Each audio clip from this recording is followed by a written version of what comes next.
지난주에 이어서 역시 오늘 본문도 로마서 5장입니다. 로마서 5장 1절에서 11절까지를 같이 한번 읽도록 하십시다.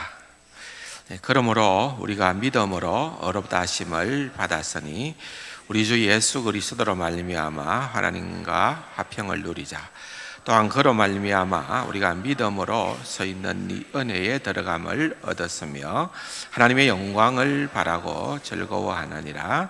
다만 이뿐 아니라 우리가 환난 중에도 즐거워하나니 이는 환난은 인내를, 인내는 연단을, 연단은 소망을 이루는 줄 알미로다. 소망이 우리를 부끄럽게 하지 아니함은 우리에게 주신 성령으로 말미암아 하나님의 사랑이 우리 마음에 부음받 되비니 우리가 아직 연약할 때에 기약대로 그리스도께서 경건하지 않은 자를 위하여 죽으셨도다. 의인을 위하여 죽는 자가 쉽지 않고 선인을 위하여 용감히 죽는 자가 혹 있거니와 우리가 아직 죄인 되었을 때에 그리스도께서 우리를 위하여 죽으심으로 하나님께서 우리에 대한 자기의 사랑을 확정하셨느니라. 그러면 이제 우리가 그의 피로 말미암아 의롭다 하심을 받았으니 더욱 그로 말미암아 진노하심에서 구원을 받을 것이니 곧 우리가 원수 되었을 때에 그의 아들의 죽으심으로 말미암아 하나님과 화목하게 되었은즉 화목하게 된 자로서는 더욱 그의 살아나심으로 말미암아 구원을 받을 것이니라. 그뿐 아니라 이제 우리로 화목하게 하신 우리 주 예수 그리스도로 말미암아 하나님 안에서 또한 즐거워하느니라. 아멘. 로마서는 사실 굉장히 어려운 책이기도 합니다. 그러나 또 우리가 집중해서 그 내용들을 살펴보면은 주옥과도 같은 그런 복음의 진수 또 이제 복음의 비밀들이 담겨 있는 그런 책이기 때문에 우리가 결코 소홀히 할 수 없는 그런 책입니다. 그래서 로마서를 좀 쉽지는 않으나 여러분들이 많이 읽으시고 그렇게 한번 묵상을 하는 것이 좋습니다. 그래서 로마서의 그 진리의 비밀들을 깨달아 알게 되어지면은 더 우리의 신앙생활이 활력이 되는 겁니다. 신이 나는 그런 신앙생활을 할 수가 있다, 그렇게 생각을 하는데요. 어차피 이 신앙이라는 것은 이제 믿음이 우리에게 들어오면은 이것은 생명력이 있기 때문에 자랍니다. 자라기 때문에 이제 처음 교회 와서 처음으로 신앙생활 할 때는 그 복음의 비밀을 아직은 잘 모르기 때문에 처음에는 뭐 좀 이렇게 성장하는 속도가 둔해 보이고 또 신앙생활을 하는 그 참 재미를 느끼기가 쉽지는 않아요. 그러나 이제 점점 이 비밀의 세계에 경험들을 하다 보면은 이것이 내 생애의 가장 중심이 되어버리는 거죠. 옛날에는 그냥 하나의 액세서리가 될 수도 있고 또 엑스트라가 될 수도 있고 뭐 이런 정도였다고 하면은 이제 신앙이라는 것이 제대로만 자리 잡으면은 이것이 우리의 삶의 메인이 되는 거예요. 가장 큰 중심으로 다른 것은 다 이제 주변적인 겁니다.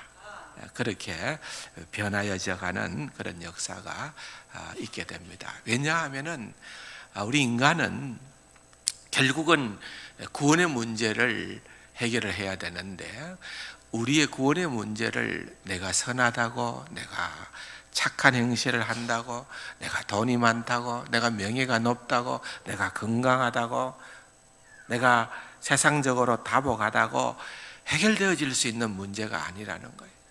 이 문제는 전적으로 하나님의 손에 달려 있습니다. 하나님의 손에 달려 있다. 그래서 사도 바울이 그 비밀을 깨닫고 로마에 있는 성도들에게 편지를 보내면서 한 번도 만난 적이 없지만은 그들에게 이 복음의 진수를 소개하면서 이것은 오직 믿음으로 말미암아 되는 일이다. 이것은 모든 자에게, 유대인이든 이방인이든 또는 할례자든 무할례자든 결국은 모든 사람이라는 거예요. 누구나 할 것 없이 모든 사람들에게 미치는 이 복음의 비밀이라는 것은 한마디로 얘기하면은 오직 믿음으로 구원을 얻는다. 믿음이다. 행위와 배반되어지는 믿음으로 우리가 구원을 얻는다는 거예요. 그래서 내가 구원을 받은 자가 될 때에 나는 더 이상 나의 선행이나 나의 그 무엇을 자랑할 수 없다. 철두철미 우리는 나의 나 된 것은 하나님의 은혜입니다. 그런 고백을 할 수밖에 없는 자다, 그 말입니다. 지난 주일날 말씀을 좀 복습할 필요가 있습니다. 그래서 5장 1절에 보면은 뭐라고 얘기를 합니까? 우리가 믿음으로 어렵다 하심을 받았다. 믿음으로만 어렵다 함을 받게 된 자들이다. 그렇기 때문에 그런 자들은 세 가지 영적 생활에 큰 유익이 있는데 사도 바울이 그것을 소개를 하죠. 첫 번째는 하나님과 더불어 화평케 된 자다. 하나님과 더불어 화평케 됐다. 이 말은 빌립보서 4장 7절에 보면은 모든 지각에 뛰어난 하나님의 평강이 너의 마음과 생각을 지배한다는 그 내용이 아니고, 하나님의 평강을 얘기하는 그것이 아니고 하나님과 관계에서의 평화를 의미하는 거예요. 그 말은 무엇을 전제하느냐 하면은 여러분, 우리가 온전한 구원을 이룰 때까지는 우리가 하나님과 적대 관계에 있을 수가 있다는 거죠. 왜 그렇습니까? 성경은 묘사하기로 우리가 연약할 때, 우리가 아직 죄인 되었을 때에, 우리가 하나님과 원수 되었을 때에, 이런 표현들을 우리의 구원받기 전에 우리의 모습으로 묘사를 하고 있습니다. 다시 말하면은 그 말은 한마디로 우리를 다스리고 있는 자는 하나님이 아니라는 거예요. 주권의 문제입니다. 주권의 문제. 누가 나를 지배하고 누가 나를 다스리느냐? 사탄이 지배하고 다스리고 나의 정욕이 나를 주관하고 다스리고, 그러나 이제 우리가 구원받은 백성이 되어지면은 그분이, 하나님이 나의 왕이요, 그분이 나의 주인이시라는 거예요. 그래서 내 주권은 그분의 손에 달려 있습니다. 그래서 우리는 내 마음대로 살아왔던 그러한 인생이라면, 내가 하고 싶은 대로 내 소욕대로 내 정욕대로 살아왔던 그런 인생이라고 한다면, 이제 그것을 내려놓고 이제는 내 삶의, 내 생명의 주인을, 그 왕을 하나님으로 모시는, 주권을 하나님께 양도하는 그러한 것이 우선 구원받은 백성의 특징입니다. 그래서 그렇게 될 때에 여러분, 하나님과의 관계에서 화평케 되는, 하나님과 관계에서 이제는 적대감, 내가 내 삶의 주인으로, 사탄이 내 삶의 주인으로 하나님과 영적으로 거스리는 자가 아니라 이제는 온전히 내 삶을 하나님께 드림으로 그분이 내 삶을 통치하고 내 삶을 다스릴 수 있는 그러한 자로 우리가 신분의 변화가 있게 되어졌다는 거예요. 두 번째로는 우리가 은혜에 들어간다. 정말 이게 놀랍다는 거죠. 이 은혜에 들어간다라고 하는 그 말은 어떤 이 왕실에 들어가서 왕과 아련하게 되어지는, 전에는 상상도 못했던 그런 엄청난 신분의 상승입니다. 다시 말하면은 우리들은 이제는 우리의 시민권은 하늘에 있는 자가 되었다는 거예요. 우리는 이제는 천국 시민이라는 거예요. 이 하나님의 그 은혜를 누릴 수 있는 자, 하나님과 새로운 관계에서 새로운 그런 친밀함을 누릴 수 있는 자가 되어졌다는 거예요. 이 하나님의 화평이라고 하는 것이 단순히 그런 어떤 불화로부터 해방되어졌다는 것을 의미하는 것보다는 더 적극적으로 들어가서 보면은 이제는 하나님과의 그런 불화의 관계가 아니라 하나님과 친밀한, 정말 하나님 없이는 살 수 없는, 마지 못해서 끌려가는 그런 인생이 아니라 하나님과의 사귐이라고 하는 그것이야 말로 내 생애의 최고로 복이다. 복 있는 사람은 여호와 율법을 묵상하며 그 율법을 주야로 묵상하는 자로다. 그런 하나님과의 관계, 말씀을 통해서 하나님을 더 깊이 알아가고 깨닫게 되어지고 우리의 영이 소생하게 되어지고 정말 그런 날마다 나의 육은 죽고 영은 살아나는 그런 역사가 일어나는 것을 경험을 하게 되는 그 놀라운 은혜의 자리로 들어가게 된다. 은혜의 자리로 들어가게 된다. 세 번째로는 뭡니까? 하나님의 영광을 소망하게 된다. 여러분, 우리가 이 천국이라는 것을 생각해 볼 때에 우리 모두는 이 땅에서의 삶이 다가 아니고 영원한 그 나라에 대한 소망이 있는 거예요. 그런데 이 천국이라는 것이 정말 우리에게는 좀 막연하지 않습니까? 또 어떤 의미에서 밋밋하지 않습니까? 아직까지 경험을 못했기 때문에. 그러나 여러분, 사실 우리가 영원토록 주님과 더불어 그러한 천국에서 누리게 되는 것은 하나님의 영광의 자리로 우리가 나아간다는 겁니다. 하나님의 임재하심, 하나님의 영광스러움, 하나님과 더불어 주께서 우리에게 말씀하신 바 영원토록 왕노릇하게 되리라.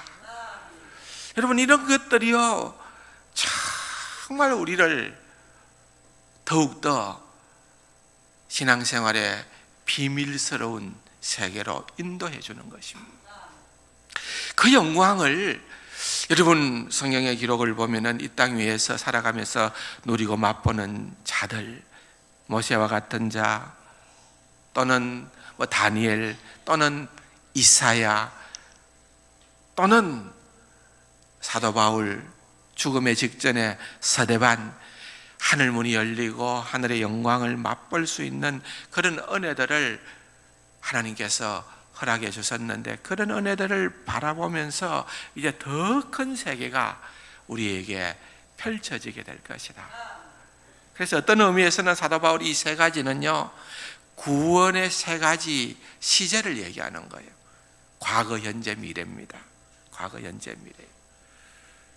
우리가 이미 구원받은 자로서 우리의 그 모든 하나님과의 관계가 원수된 자로서 하나님과의 관계가 아름다운 관계로 회복되어졌다는 거예요. 과거사예요. 은혜의 자리에 늘 머무를 수 있게 된 현재의 우리의 모습 뿐만 아니라 우리에게는 영광의 그 나라로 들어가서 영원토록 주님과 함께 영광을 누리게 될 그러한 소망, 미래에 대한 구원의 확실성에 대해서 우리에게 확신을 주는 거예요.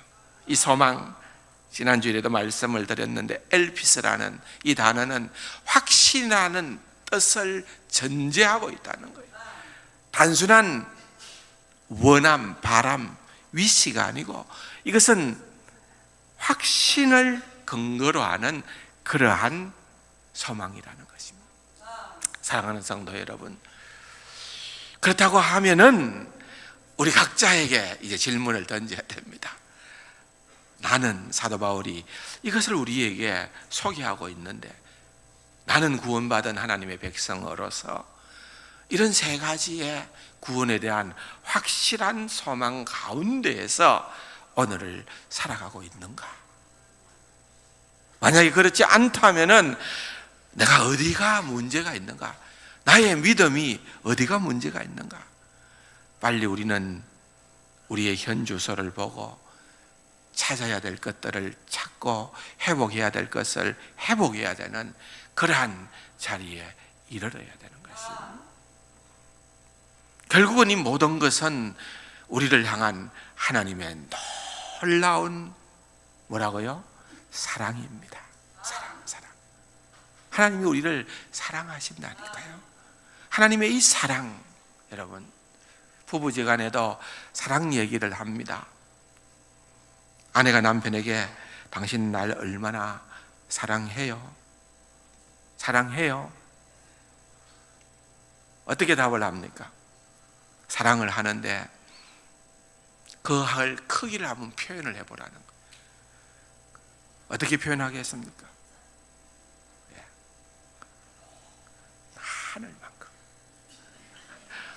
하늘만큼, 땅만큼.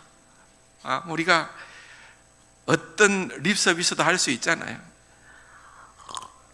하늘만큼, 땅만큼. 근데 아내가 날카로운 질문을 합니다. 뭐라고 질문합니까? 정명해 보여라. 정명해 보여라. 하늘만큼 땅만큼 사랑한다는 걸 정명해 보여라. 이게 난감한 거예요. 돈으로 해결할 수 있는 문제인지 뭘로 해결할 수 있는 문제인지는 모르지만은 결코 쉽지 않습니다. 그런데 여러분, 하나님은 우리를 사랑하신다.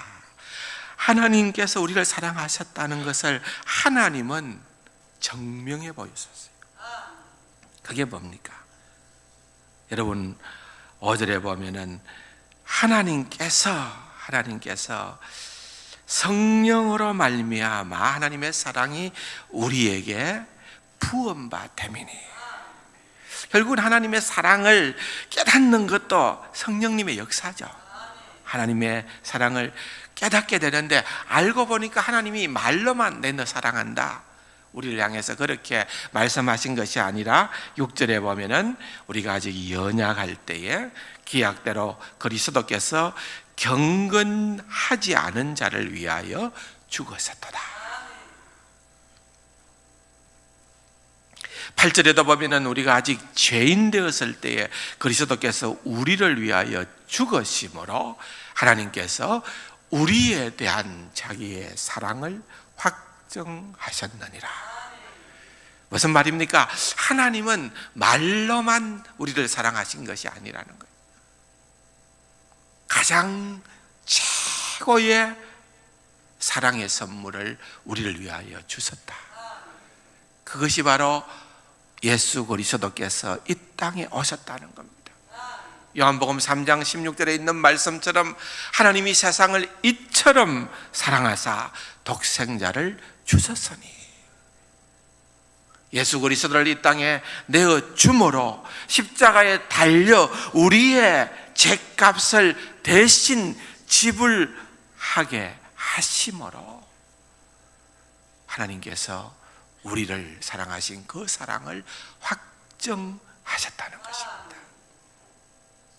이 사랑 때문에 오늘 저와 여러분들이 주님을 믿는 이 은혜의 자리로 나올 수 있게 된 것입니다. 그렇기 때문에 여러분, 이 사랑에 감격한 자들은 기본적으로 언제나 기뻐하고 즐거워한다. 그래서 그리스도인의 삶은 한마디로 또 얘기하면은 기쁨의 삶이다. 기쁨의 삶이다. 누구도 우리의 기쁨을 앗아갈 수 있다, 없다? 없다. 어떤 상황도 우리의 기쁨을 훼손할 수 있다, 없다? 없다. 여러분들 옆에 분들 표정을 한번 보십시오. 이 기쁨의 표정인지, 이번 주는 뭔가 좀 일이 꼬여가지고 막 뭔가 좀 처져 있는 그런 표정인지 한번 보시기 바랍니다. 그런데 이 기쁨을 앗아갈 수 없다는 거예요. 예, 환난 가운데서, 환난이라는 말이 너무 편하게 나와서 환난하는데, 이게 재앙이라는 의미에서는 환난으로 발음을 하고, 이게 재난, 어려움 이런 것은 발음은 환난이에요. 환난. 그래서 제가 환난하니까 좀 어색하긴 한데 환난이에요. 발음이 두 가지로 나와요. 이 환난 가운데서 우리가 기뻐하고 즐거워하는 거예요. 기뻐하고 즐거워해요. 왜냐하면은 이 환난 그 자체가 기쁨과 즐거움은 아니지만은 이 환난을 통해서 우리에게 얻는 영적인 유익이 너무 많아요. 너무 많아요. 그래서 성경은 기록하기로 이 환난은 인내를 한번 따라합시다. 환난은 인내를. 그래서 이 인내, 이 환난이 올 때에 우리가 인내하는 거예요. 인내. 오래 참는데 단순한 인내가 아니라 이 인내를 통하여서 사실은 우리가 진짜 중요한 그 한 가지의 시선을 고정시키는 것입니다. 잘 나갈 때는, 평안할 때는 우리가 온갖 그런 어떤 잡생각들이 우리를 지배할 수 있어요. 진짜 우리가 위기 상황을 만나고 진짜 절대절명의 상황에 봉착하게 되면은 여러분, 우리는 다른 것들은 다 순자력이 합니다. 가지치기 합니다. 그리고 난 다음에 오직 진짜 중요한 것, 우리 주 예수 그리스도만 바라볼 수 있는, 그래서 때로는 여러분 이런 위기가 오고 환난이 오고 뭐 이런 가운데에서 우리가 주님을 만나게 되는 그런 어떤 놀라운 계기가 되는 겁니다. 중병을 얻게 되고 주님을 만나게 되는 계기가 된다니까요. 그래서 환난은 인내를, 인내는 뭐라고요? 연단을. 이 연단이라는 단어도 지난 주일날 말씀을 듣던 것처럼 이 연단은 특별한 단어예요. 이것은 시험을 통과했다, 패스했다는 말인데, 시험을 패스하고 난 다음에 우리의 인격, 캐릭터가 하나님의 성품으로 바뀌어져 가는 그런 인격체가 되어진다는 거예요. 한마디로 얘기하면은 전에는 내가 참 사람들을 불편하게 했던 존재입니다. 내만 잘난 존재였습니다. 나는 똑똑한 존재였습니다. 나는 특별히 믿음이 좋은 존재였습니다. 그런데 이 연단의 과정, 이 연단의 영광로를 통과하다 보면은 그가 나를 단련하신 후에는 내가 정금같이 되어 나오리라. 그렇게 하는 것처럼 우리의 삶이 이제는 성숙한 그리스도인, 하나님을 닮은 진짜 참 성도로. 장로님 좀 전에도 기도하실 때에 교회의 안타까운 현주소를 놓고도 고민을 하고 기도하고 또 지도자의 안타까움을 놓고도 기도했는데, 이게 사실은요, 우리가 그럴 수밖에 없는 게 다 불완전한 자들이요, 부족한 자들이요, 형편없는 자들이에요. 우리 원래적 모습이에요. 그냥 하나님의 은혜로 우리가 구원받았고, 하나님의 은혜 가운데 우리가 목사도 되고 장로도 되고 병신도도 되고 교회 구성원들이 되어졌는데, 이 구성원들 자체가 모두가 다 불완전한 자들이에요. 그렇기 때문에 우리가 그것을 너무너무 안타깝게 생각하면서 하나님 앞에 기도해야 되지만은, 그러나 너무 그렇게 뭐라 그럴까요? 정말 전혀 아닌 것처럼은 아니에요. 왜냐하면 우리가 원래 그런 자였거든요. 원래 그런 자였지만은 우리가 이제 하나님께서 우리를 다듬어 가시거든요. 다듬어 가서 우리가 점점 큰 바위 얼굴처럼 점점 하나님을 닮아가는 그런 인격체로 바뀌어져 가는 그런 역사가 우리에게 있게 되어진다니까요.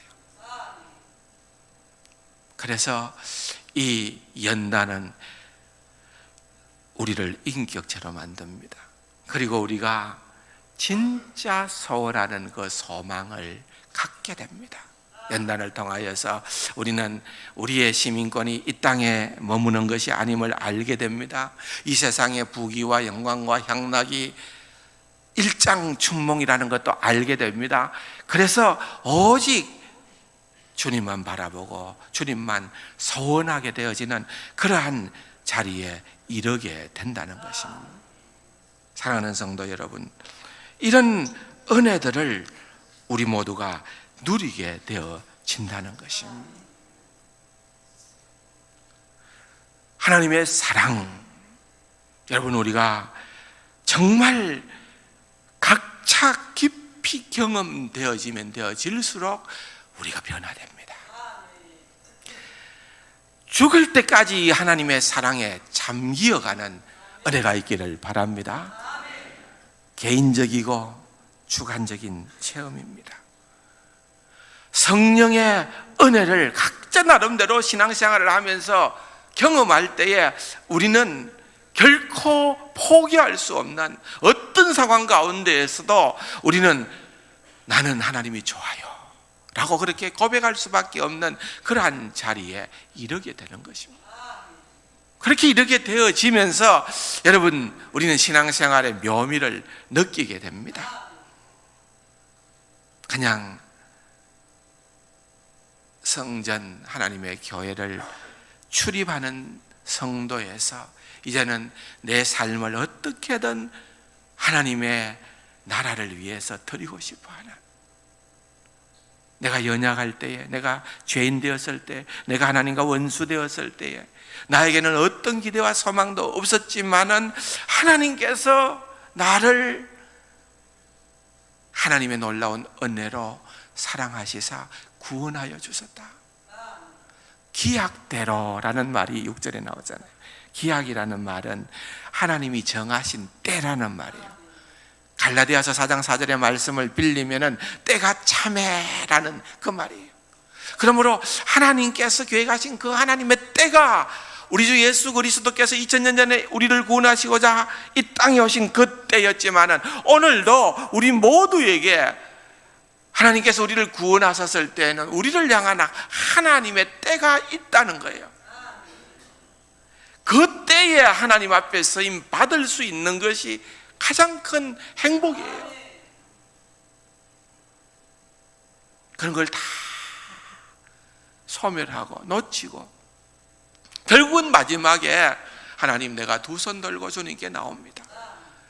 죽음 앞에서 내가 주여 나를 긍휼히 여기소서, 그렇게 하며 돌아서는 것도 은혜일 수도 있지만 얼마나 아까운 인생입니까? 우리가 이 땅 위에 살아가면서 영원한 가치를 위해서 한번 나를 던져보는 것, 내 생을 한번 그렇게 살아보는 것, 그렇게 사는 것이 얼마나 행복하고 얼마나 감격스럽고 소멸할 수 없는 그런 기쁨의 자리에 이르는지를 알게 되는 것입니다. 그 하나님의 사랑, 조금 전에도 말씀을 드렸습니다만은 하나님께서 나를 사랑하신 그 사랑은 십자가의 사랑입니다. 십자가의 사랑이에요. 9절에 보면은 이제 우리가 그의 피로 말미암아, 그의 피로 말미암아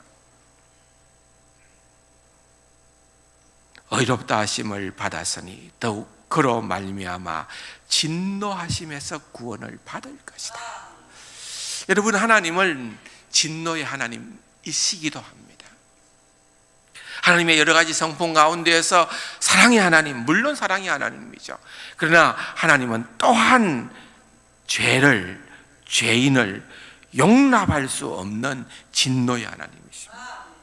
그래서 구약 성경을 읽어보면은 진노라는 표현이 500번이 넘게 등장을 하는 거예요. 그래서 하나님은 우리를 너무나도 사랑하시기 때문에 말로만 우리를 사랑하시는 것이 아니라 그 죄를 없이 해주기 위해서, 그 죄의 값을 소멸시키기 위하여서 구약 성경에 말한 바 피 흘림이 없이는 제사함도 없다는 그 놀라운 진리를 우리에게 다시 한 번 더 확인시켜 주시기 위하여서 예수 그리스도께서 이 땅에 오심으로 죄의 값은 사망이요, 그 모든 죄값을 주께서 다 지불하심으로 말미암아 우리로 하여금 그 하나님의 진노로부터 면제된 자로 우리를 삼아 주셨습니다. 그래서 이제 로마서에서 사도 바울이 굉장히 강조하는 것이 뭔가 하면은 한 번 구원받은 그 구원의 은총은 결코 상실되지 않는다는 겁니다. 소망이 생깁니까? 이 구원에 대한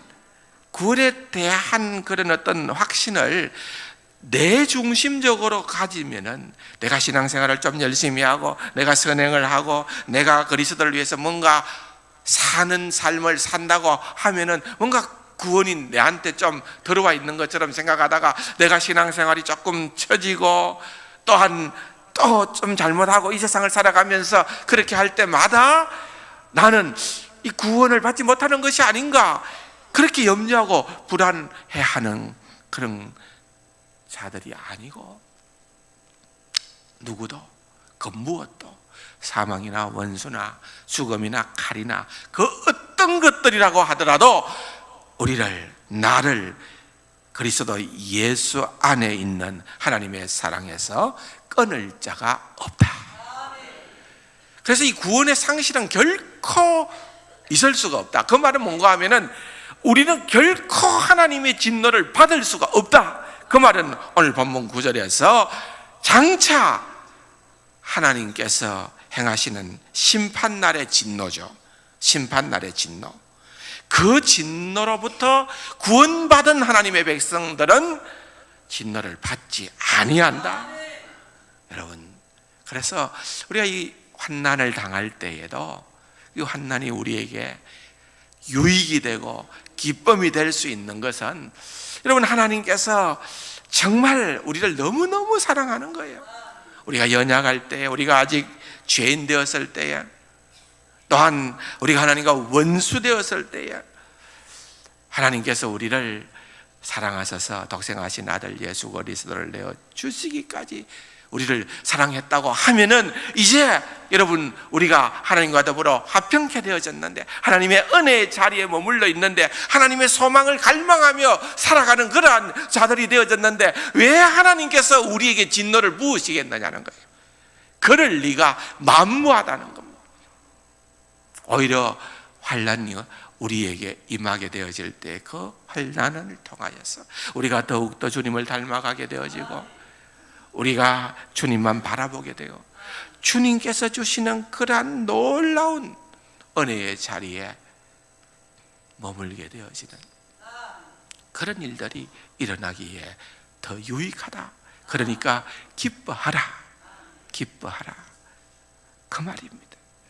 그래서 11절에 보면 그뿐만 아니라 이제 우리로 화목하게 하신 우리 주 예수 그리스도로 말미암아 하나님 안에서 또한 즐거워하느니라. 즐거워하느니라. 기뻐하다, 즐거워하다, 이런 말에 또 다른 뜻이 있는데 그것은 자랑하다 그 말이에요. 하나님을 기뻐하고 하나님을 자랑하라. 하나님을 선전하라 이 말입니다. 하나님이 얼마나 좋은 분인가를 만방에 알려라 그 말입니다. 이게 우리가 살아가야 될 그러한 삶의 태도인 줄로 믿습니다. 사랑하는 성도 여러분, 이 기쁨을 결단코 놓치지 마시기를 바랍니다. 이 기쁨을 잘 여러분 우리가 샘솟듯 이 샘솟듯 아무리 가문 땅에서도 샘은 솟아오르거든.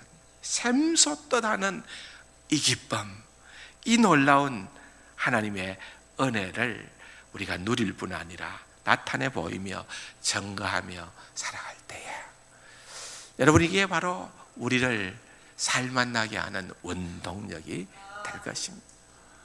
그 은혜가 우리에게 넘쳐나기를 바랍니다. 어거스틴이 얘기한 것처럼 내가 하나님의 품에 안기기까지는 나는 결코 만족이 없습니다. 정확한 우리의 현주소입니다.